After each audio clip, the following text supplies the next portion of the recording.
everybody. This is Tommy Buckley from Crobar and Soilent Green, and you listen to John the Ninja on the Ninja Podcast.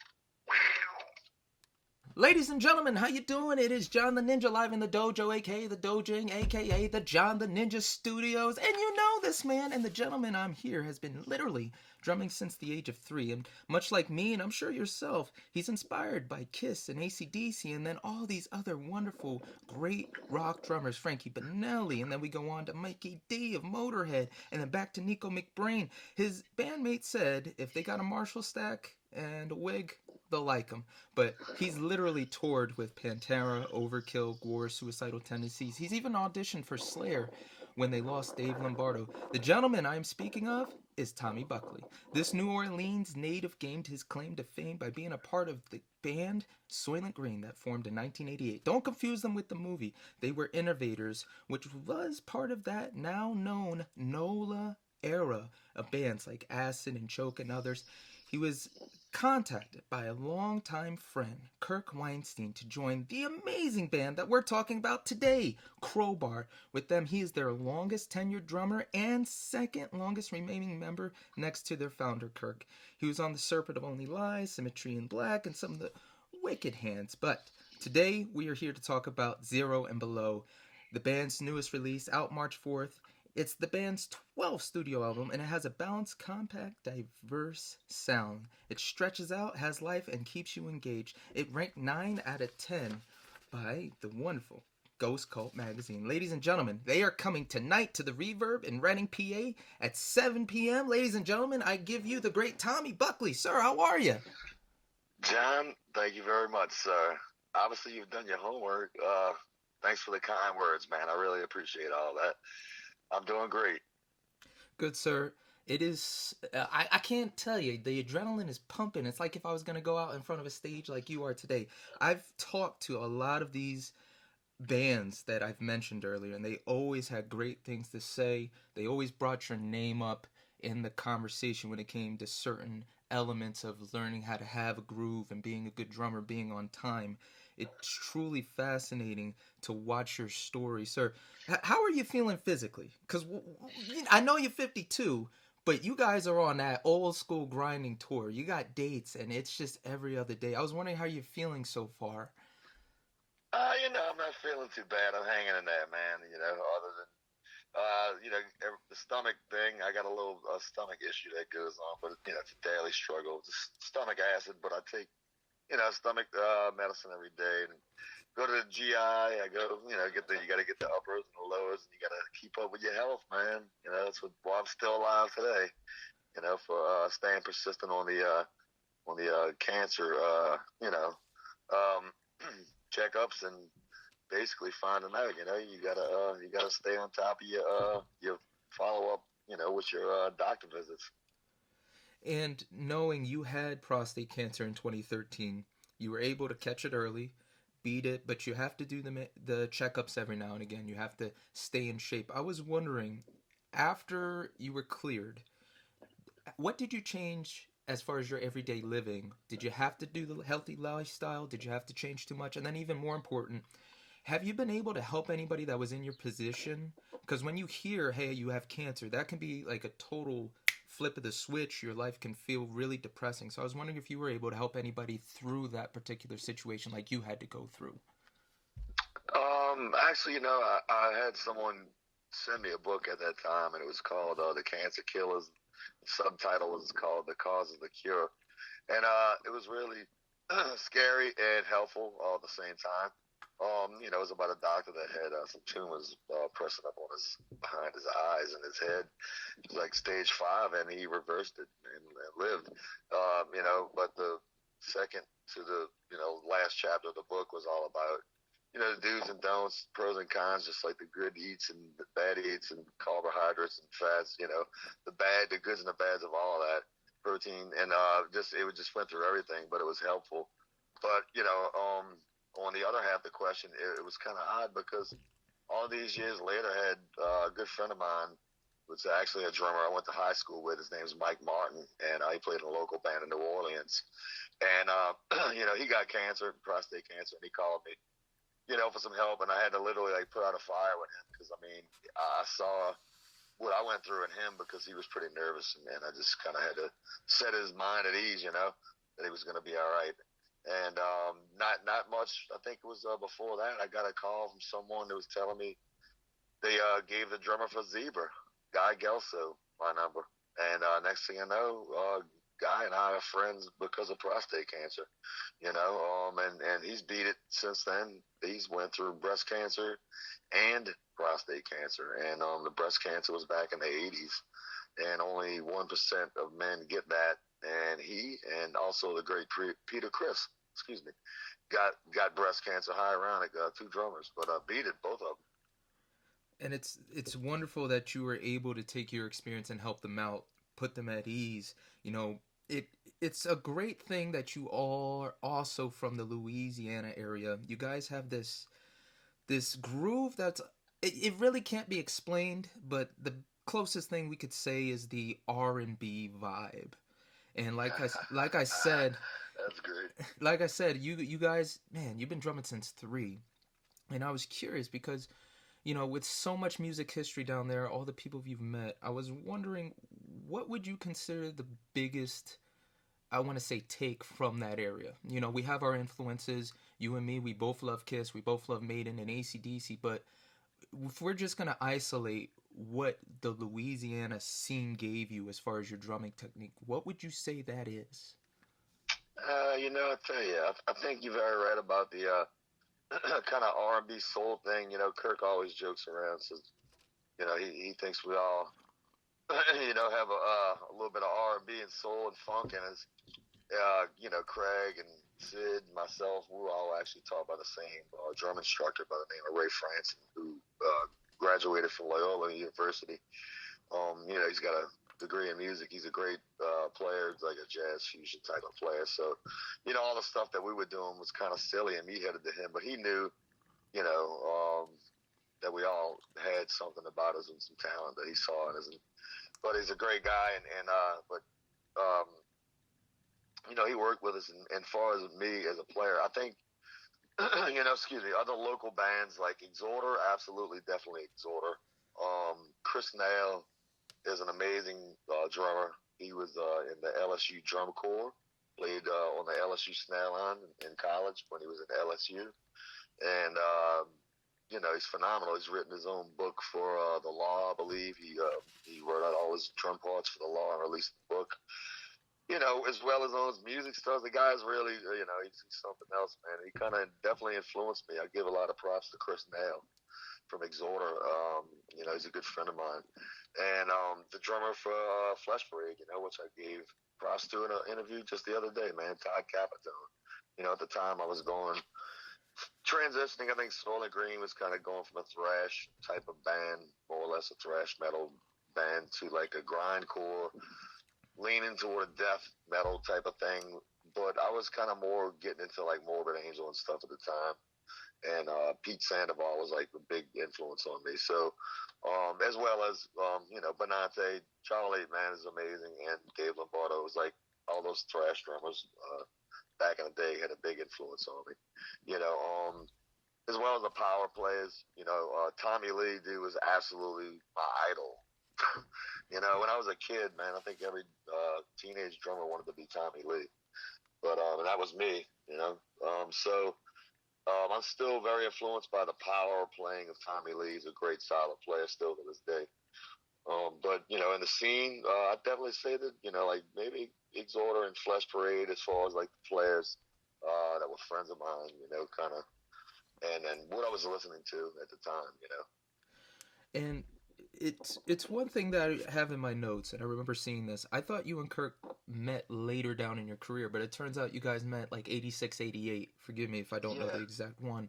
But for you guys to have been friends for so long, his influence, the way I saw it, was you were, like you said, you liked the thrash, you guys were going fast. Crobar, they take a slower approach. And you said it was difficult to try and slow down and actually be on time and etc. That fascinated me, but what fascinates me more is your friendship. being that you guys been friends for this long and have survived so much, not just the cancer scares, not just the accidents, but being on the road grueling, I was wondering, what does your friendship, what do you think you give to him in your friendship now? What do you think he gives to you in this friendship now, other than a job? Well, I talk about it. I talk about these things kind of often. I mean, we're getting up there in age now, so um, we're definitely pretty close on the friendship level, and on a personal level, we talk about things, and just shoot, I think it was back in 2015 maybe or something. I was like, Kirk, I said we're gonna be doing this. I don't know how much longer, but I said, here we are at age 45 and 50. I said, 10 short years, you're gonna be 60, and I'm gonna be 55. I said, so we gotta enjoy this, man. He's like, absolutely, man. He's like, absolutely.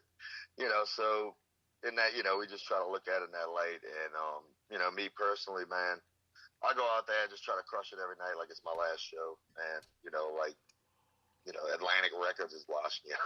You just never know, man, because we've had Tom Hamilton from Aerosmith, the bassist, in our crowd in Austin one night, and I could go on about people just popping up, and you just never know, dude, who's out there in the crowd watching. So you always be on your best every night. But as far as like personal friendship level with Kirk, we always just try to go out there and bring it, crush it as friends, as bandmates, and it becomes a business. You're out there every night playing music and setting up your own gear and what have you, dude. But it's just kind of like, for us, it's second nature. We've been doing it for so long, So Kirk and I definitely, see eye to eye on that level. And we've been doing it for so long, and, he's the second person I met,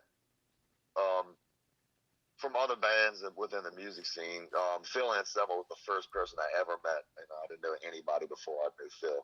I met Phil when I was 14 and he was 16. And it was at the Battle of the Bands in Harahan, Louisiana. It was amazing, dude, at a little Jefferson Lions home. And, of course, Razor White, Phil's band, won. That's where I met Phil. And then I actually was playing in some other bands. It was amazing. I played in Christian metal bands, glam metal bands. I played in stuff like Soilent Green, Crobar. I can go on and on the different styles of stuff that I played. But at the time, I was playing in a band called Holy Terror, and Phil used to come over and watch me play when I was basically a kid. He wasn't much older, 2 years older than me, but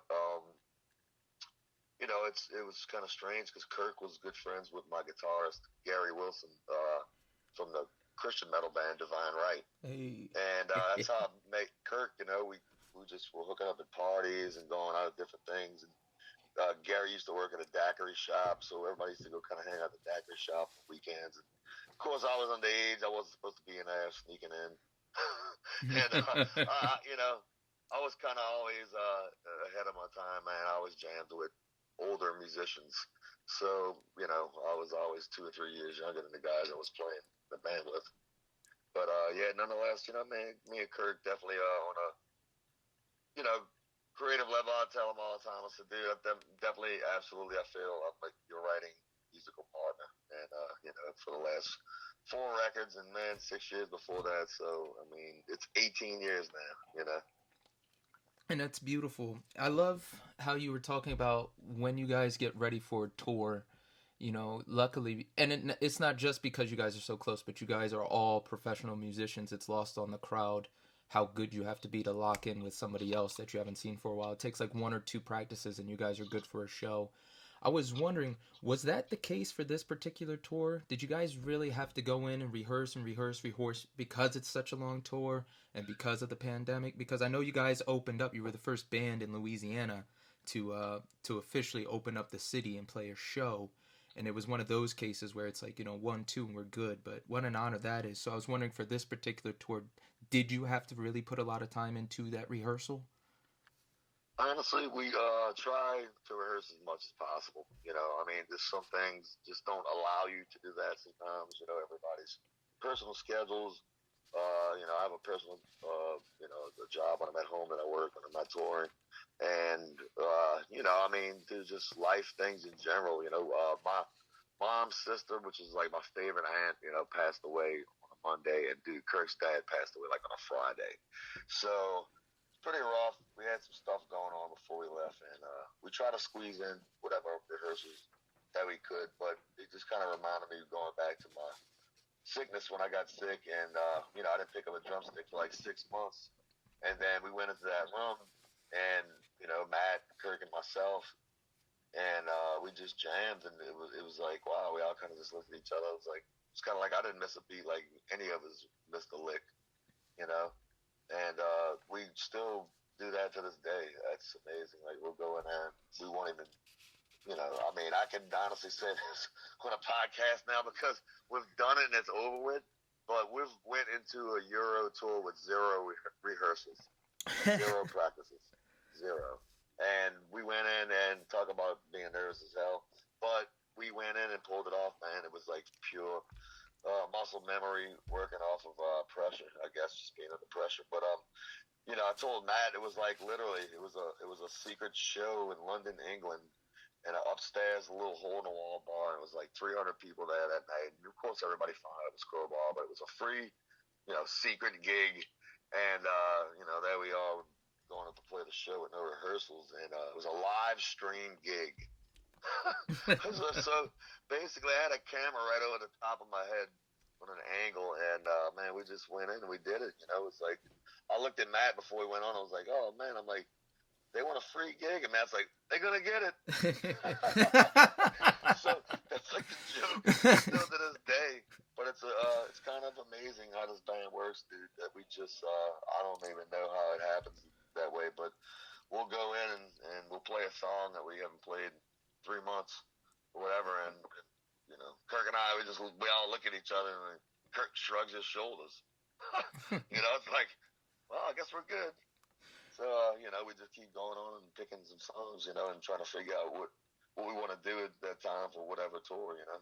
And that's truly beautiful. I really am impressed by how lighthearted you guys are in the interviews, hanging out with fans. You guys are always good to the fans. I have to ask you, Zero and Below, we're going to the album now.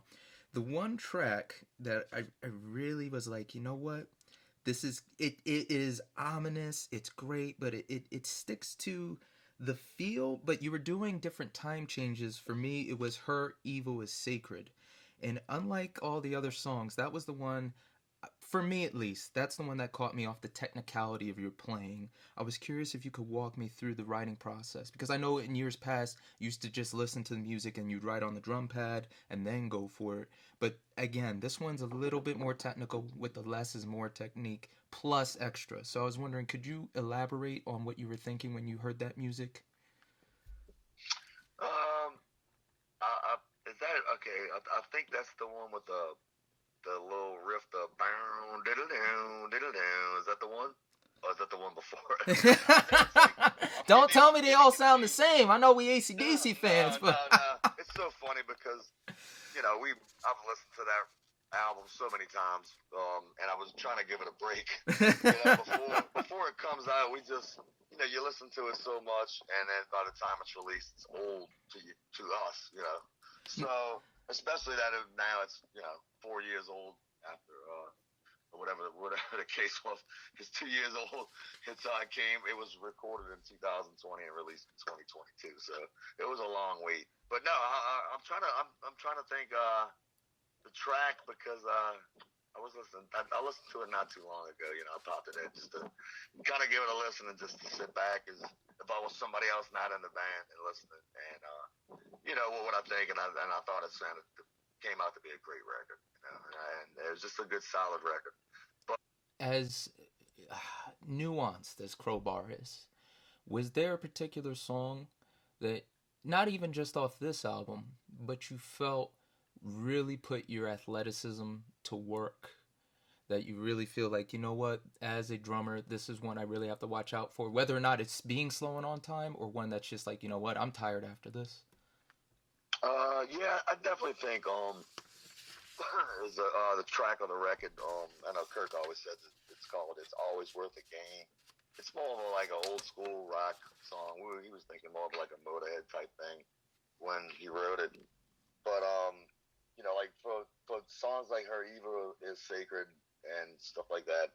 Basically, on the whole album, Kirk, the last couple records, like this record particularly, he handed me, a demo tape of riffs. And, thank God for the click track. I mean, I used to be terrified of click tracks because Soilent would never, ever record to any click tracks. It was all live. Yeah. And, Crobar, we started off live, and then half click track, and then basically been clicked since then because, me going to work, and then they'll be recording during the day, and I'll get off of work, and I'll go throw drum tracks in during the week. Or, when you're on the weekends, you try to do as much as you can without rushing it, making it sound, trying to squeeze in too much stuff to make it sound rushed. But it was, kind of interesting. You get to kick back and listen to the parts. And for me as a drummer, like on Her Evil is Sacred, songs like that, especially that song, I always just try to put basically, what the song calls for. I mean, there's some things, for that record was like, it was really slow, he really wanted to go back to a doom sense, point of view as far as, the style musically, like more old school Crobar. So, there was a lot of slower things on this record. So I really had to watch my tempos and slow things down even more. And, it's, when you listen to a click track and a riff, a chord that's just kind of like, a chord once every 4 counts. It's a lot of breathing going on in that. There's a lot of space. So at that point, you just like really left with a question mark over your head. You're like, all right, well, what do I do here? So basically, I just try to take the old school route, man, the less is more, and you just basically play the simple part, what it calls for, I mean, I'm totally about, the less is more these days. I mean, my basically favorite drummer these days is John Bonham. I mean, as I got older, I had so many different influences, but I started leaning toward more of that rock and roll style type of playing. And I can see it. I can see it in your playing too, because everybody remembers him for being like crazy, being loud and super fast and innovative, but they forget he could really lock into a groove. Oh yeah, definitely, man. He could play beautifully, man. Very subtly. Just the dynamics, and he brought it down when it needed to be brought down. And I try to do the same thing. I did actually on I think it was Chemical Gods. The buzz rolls and Chemical Gods were basically was doing a version of When the Levee Breaks on.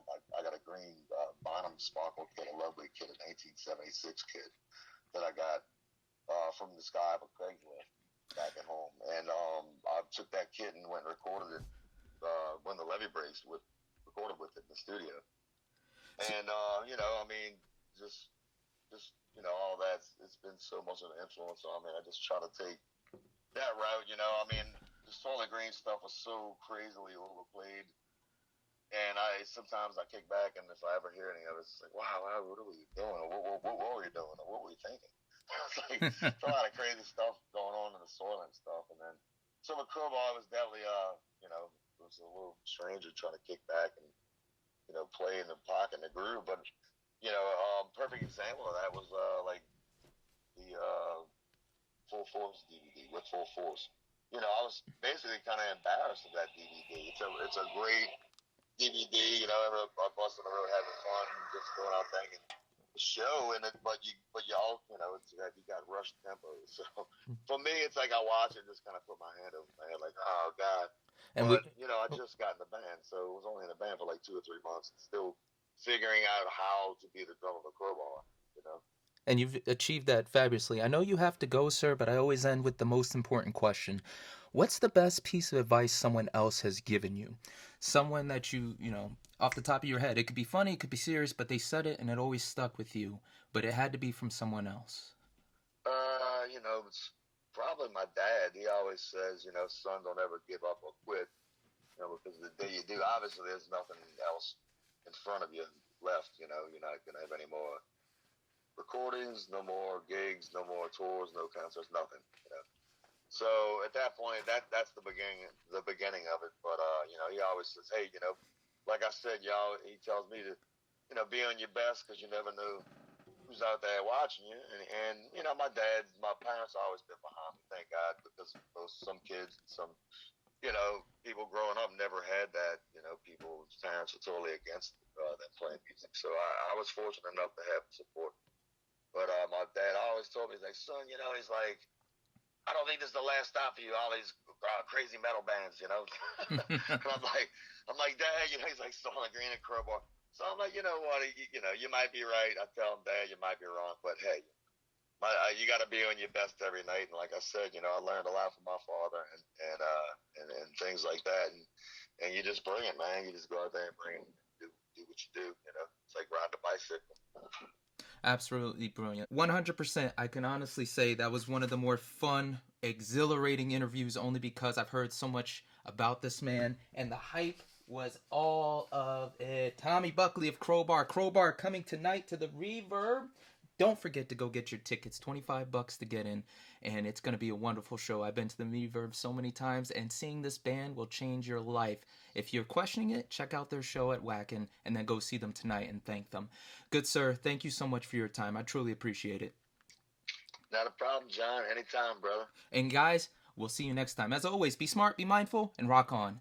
Ninja out. Woo, baby, you listen to John the Ninja. All your ears are about to go on a vacation. John the Ninja's got what you need.